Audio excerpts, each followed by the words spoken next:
നമസ്കാരം. ലോക പ്രതിരോധ രംഗത്ത് വൻ ശക്തിയായി ഉയർന്നു വരുന്ന ഭാരതത്തിന് മുൻപിൽ അത്യാധുനിക 5ാം തലമുറ സ്റ്റെൽത്ത് യുദ്ധവിമാനമായ F-35 ലൈറ്റ്നിംഗ് II വിൽക്കാൻ അമേരിക്ക തയ്യാറായ വാർത്ത അന്താരാഷ്ട്ര ശ്രദ്ധ നേടിയിരുന്നു. എന്നാൽ ഈ അത്യപൂർവമായ ഓഫറിനോട് അനുകൂലമായി പ്രതികരിക്കാൻ ഭാരതം തയ്യാറായില്ല. വിദേശ രാജ്യങ്ങളുടെ അത്യാധുനിക ആയുധങ്ങൾക്ക് പിന്നാലെ പോകുന്നതിനേക്കാൾ സ്വന്തം രാജ്യത്തിൻ്റെ പരമാധികാരത്തിനും ആഭ്യന്തര പ്രതിരോധ ഉൽപ്പാദനത്തിനും മുൻഗണന നൽകുന്ന ഭാരതത്തിൻ്റെ തന്ത്രപ്രധാനമായ നയത്തിൻ്റെ പ്രതിഫലനമായിരുന്നു ഈ തീരുമാനം. വിദേശകാര്യ സെക്രട്ടറി വിക്രം മിശ്രി വ്യക്തമാക്കിയതുപോലെ അമേരിക്കൻ നിർദ്ദേശം ഒരു ആലോചനാ ഘട്ടത്തിൽ മാത്രമായിരുന്നുവെന്നും ഭാരതം അത് ഔദ്യോഗികമായി വാങ്ങുന്ന ഘട്ടത്തിലേക്ക് കടന്നിരുന്നില്ല എന്നതും ശ്രദ്ധേയമാണ്. ഭാരതം ഈ ഓഫർ ഒഴിവാക്കാനുള്ള ഏറ്റവും പ്രധാനപ്പെട്ട കാരണം തദ്ദേശീയമായി വികസിപ്പിക്കുന്ന പോർവിമാന പദ്ധതികൾക്ക് ഊന്നൽ നൽകുക എന്ന നയമാണ്.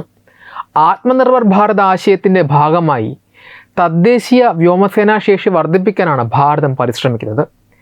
ഹിന്ദുസ്ഥാൻ എയറോനോട്ടിക്സ് ലിമിറ്റഡുമായി 2025 സെപ്റ്റംബറിൽ ഒപ്പുവെച്ച 623.7 ശതകോടി രൂപയുടെ കൂറ്റൻ കരാർ ഇതിന് ഉദാഹരണമാണ്. ഭാരതം സ്വന്തമായി നിർമ്മിക്കുന്ന 5ാം തലമുറ പോർവിമാനമായ AMCA, തേജസ് മാർക്ക് II തുടങ്ങിയ അഭിമാന പദ്ധതികൾക്കായി വൻതുക ചെലവഴിക്കേണ്ടതുണ്ട്. അതിനാൽ വിദേശ പോർവിമാനങ്ങൾ വൻവില നൽകി വാങ്ങുന്നത് ആഭ്യന്തര ഗവേഷണങ്ങൾക്കും സാങ്കേതിക വികസനങ്ങൾക്കുമുള്ള സാമ്പത്തിക വിഭവങ്ങളെ പ്രതികൂലമായി ബാധിക്കും. ഇതിനു പുറമെ F-35 വിമാനങ്ങളുടെ ഭീമമായ വാങ്ങൽ ചെലവും അറ്റകുറ്റപ്പണികൾക്കുള്ള ഭാരിച്ച ചെലവും പ്രധാന വെല്ലുവിളിയാണ്. സാമ്പത്തിക നഷ്ടത്തോടൊപ്പം അമേരിക്കൻ നിയന്ത്രണങ്ങൾ ഭാരതത്തിൻ്റെ സൈനിക സ്വയംഭരണാധികാരത്തിന് വിഘാതമാകുമെന്ന ആശങ്കയും ഉയർന്നിരുന്നു.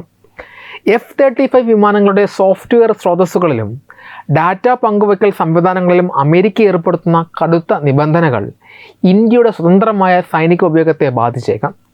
സ്വന്തം മണ്ണിൽ സാങ്കേതികവിദ്യ കൈമാറ്റം നിർവഹിക്കാത്ത വിദേശ കരാറുകളേക്കാൾ പ്രാദേശികമായി ഉൽപ്പാദനം നടത്താൻ താൽപ്പര്യപ്പെടുന്ന പങ്കാളിത്തങ്ങളെയാണ് ഇന്ത്യ ഇപ്പോൾ പ്രോത്സാഹിപ്പിക്കുന്നത്.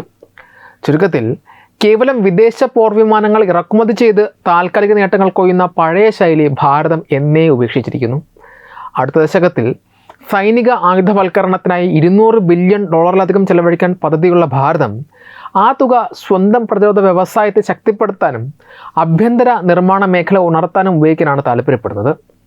5ാം തലമുറ വ്യോമശേഷി സ്വന്തമായി കെട്ടിപ്പടുത്ത് പ്രതിരോധ രംഗത്ത് സമ്പൂർണ്ണ സ്വയം പര്യാപ്തത കൈവരിക്കുക എന്ന ദീർഘവീക്ഷണത്തോടെയുള്ള തന്ത്രപരമായ തീരുമാനമാണ് F-35 ഓഫറിനോട് അകലം പാലിക്കാൻ ഇന്ത്യയെ പ്രേരിപ്പിച്ചത്. അത്യാധുനിക പോർവിമാനമായ F-35 നൽകാനുള്ള അമേരിക്കൻ ഓഫർ ഭാരതം സ്വീകരിച്ചിരുന്നുവെങ്കിൽ ഭാരതത്തിൻ്റെ സ്വതന്ത്ര വിദേശ നയത്തിലും തന്ത്രപ്രധാനമായ തീരുമാനങ്ങളിലും വലിയ തോതിലുള്ള അമേരിക്കൻ ഇടപെടലുകൾക്കും സമ്മർദ്ദങ്ങൾക്കും വഴങ്ങേണ്ടി വരുമായിരുന്നു എന്നത് ഒരു വസ്തുതയാണ്. അത്യാധുനിക സൈനിക സാങ്കേതിക വിദ്യകൾ വിൽക്കുമ്പോൾ ആയുധങ്ങളുടെ ഉപയോഗത്തിലും പ്രവർത്തന സ്വാതന്ത്ര്യത്തിലും കർശനമായ ഉപാധികൾ വയ്ക്കുന്നത് അമേരിക്കയുടെ സ്ഥിരം ശൈലിയാണ്. വിമാനത്തിൻ്റെ സോഴ്സ് കോഡ്, ഡാറ്റാ ശൃംഖലകൾ എന്നിവ പൂർണ്ണമായും അമേരിക്കയുടെ നിയന്ത്രണത്തിൽ നിലനിൽക്കുന്നതിനാൽ ഒരു വിദേശ രാജ്യത്തിന് സ്വന്തം ഇഷ്ടപ്രകാരം ഈ വിമാനങ്ങൾ ഉപയോഗിക്കാൻ സാധിക്കില്ല. റഷ്യയിൽ നിന്ന് S-400 പ്രതിരോധ സംവിധാനം വാങ്ങിയതിൻ്റെ പേരിൽ നാറ്റോ സഖ്യകക്ഷിയായ തുർക്കിയെ F-35 പദ്ധതിയിൽ നിന്ന് പുറത്താക്കുകയും ഉപരോധം ഏർപ്പെടുത്തുകയും ചെയ്ത ചരിത്രം ഇന്ത്യക്ക് മുന്നിലുണ്ട്. F-35 സ്വീകരിച്ചിരുന്നുവെങ്കിൽ റഷ്യയുമായുള്ള ഭാരതത്തിൻ്റെ പരമ്പരാഗത തന്ത്രപ്രധാന ബന്ധങ്ങൾ ഉപേക്ഷിക്കാൻ അമേരിക്കൻ ഭരണകൂടം കടുത്ത സമ്മർദ്ദം തന്നെ ചെലുത്തുമായിരുന്നു. ചരിത്രത്തിലേക്ക് കണ്ണോടിച്ചാൽ ആയുധ വിതരണത്തെ നയതന്ത്ര സമ്മർദ്ദ തന്ത്രമായി അമേരിക്ക നിരവധി തവണ ഉപയോഗിച്ചിട്ടുള്ളത് കാണാൻ സാധിക്കും. ശീതയുദ്ധകാലം മുതൽക്കേ അമേരിക്കൻ ആയുധങ്ങളെ പൂർണ്ണമായി ആശ്രയിച്ച രാജ്യങ്ങൾ പിന്നീട് രാഷ്ട്രീയ വൈരുദ്ധ്യങ്ങൾ ഉണ്ടാകുമ്പോൾ വലിയ പ്രതിസന്ധികൾ നേരിട്ടിട്ടുണ്ട്. 1979 ഇസ്ലാമിക വിപ്ലവത്തിന് മുൻപ് ഇറാൻ അമേരിക്കയിൽ നിന്ന് അന്നത്തെ അത്യാധുനിക F-14 റോംകാറ്റ് പോർവിമാനങ്ങൾ വാങ്ങിയിരുന്നു. എന്നാൽ ഭരണകൂടം മാറിയതോടെ അമേരിക്ക ആയുധ വിതരണവും അറ്റകുറ്റപ്പണിക്കുള്ള ഭാഗങ്ങളും പൂർണ്ണമായി തടയുകയും ഉപരോധങ്ങളിലൂടെ ഇറാൻ്റെ വ്യോമസേനയെ അടിയന്തരമായി തളർത്തുകയും ചെയ്തു.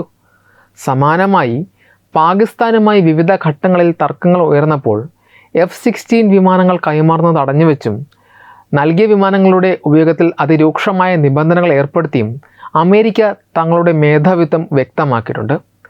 മറ്റൊരു ഉദാഹരണമാണ് ഈജിപ്ത്. 1978 ക്യാമ്പ് ഡേവിഡ് ഉടമ്പടിക്ക് ശേഷം ഈജിപ്തിന് ഭീമമായ സൈനിക സഹായവും ആയുധങ്ങളും അമേരിക്ക നൽകിയിരുന്നു. എന്നാൽ 2013 ഈജിപ്തിൽ സൈനിക അട്ടിമറി ഉണ്ടായപ്പോൾ സമ്മർദ്ദം ചെലുത്തുന്നതിനായി F-16 വിമാനങ്ങളും അപ്പാച്ചെ ഹെലികോപ്റ്ററുകളും കൈമാറുന്നത് അമേരിക്ക താൽക്കാലികമായി നിർത്തിവച്ചു. ആയുധങ്ങൾ നൽകുന്നത് നിർത്തിവെക്കുമെന്ന ഭീഷണി ഉയർത്തി ഇതര രാജ്യങ്ങളുടെ ആഭ്യന്തര നിർണായക തീരുമാനങ്ങളിലും വിദേശ നയങ്ങളിലും മാറ്റങ്ങൾ വരുത്താൻ വാഷിംഗ്ടൺ നിരന്തരം പരിശ്രമിച്ചിട്ടുണ്ട്. ഈ ചരിത്ര അനുഭവങ്ങൾ മുൻനിർത്തി പരിശോധിക്കുമ്പോൾ ഭാരതം സ്വീകരിച്ച തന്ത്രപരമായ അകലം തികച്ചും ദീർഘവീക്ഷണമുള്ളതാണ്. കേവലം സാങ്കേതിക വിദ്യയുടെ മികവ് മാത്രം നോക്കി വിദേശ ആയുധങ്ങൾക്ക് പിന്നാലെ പോയാൽ പ്രതിസന്ധി ഘട്ടങ്ങളിൽ ആയുധ വിതരണക്കാരൻ്റെ രാഷ്ട്രീയ താൽപ്പര്യങ്ങൾക്ക് കീഴ്പ്പെടേണ്ടി വരും. ആത്മനിർഭർ ഭാരത് നയത്തിലൂടെ തദ്ദേശീയമായി പ്രതിരോധശേഷി വർദ്ധിപ്പിക്കുന്നതും വിദേശ നയത്തിലെ സ്വതന്ത്ര നിലപാടുകൾ സംരക്ഷിക്കുന്നതും ഇത്തരം അന്താരാഷ്ട്ര സമ്മർദ്ദ തന്ത്രങ്ങളിൽ നിന്ന് രാജ്യത്തെ പൂർണ്ണമായി മുക്തമാക്കാൻ സഹായിക്കും. ഈ വീഡിയോയെക്കുറിച്ചുള്ള നിങ്ങളുടെ അഭിപ്രായങ്ങൾ കമൻറ്റുകൾ രേഖപ്പെടുത്തുക. വീഡിയോ ഇഷ്ടമായി ലൈക്ക് ചെയ്യുക, ഷെയർ ചെയ്യുക. കൂടുതൽ വാർത്തകൾക്കായി ഞങ്ങളുടെ ചാനൽ സബ്സ്ക്രൈബ് ചെയ്യുക. വെബ് ഡെസ്ക് തത്വമൈ ന്യൂസ്.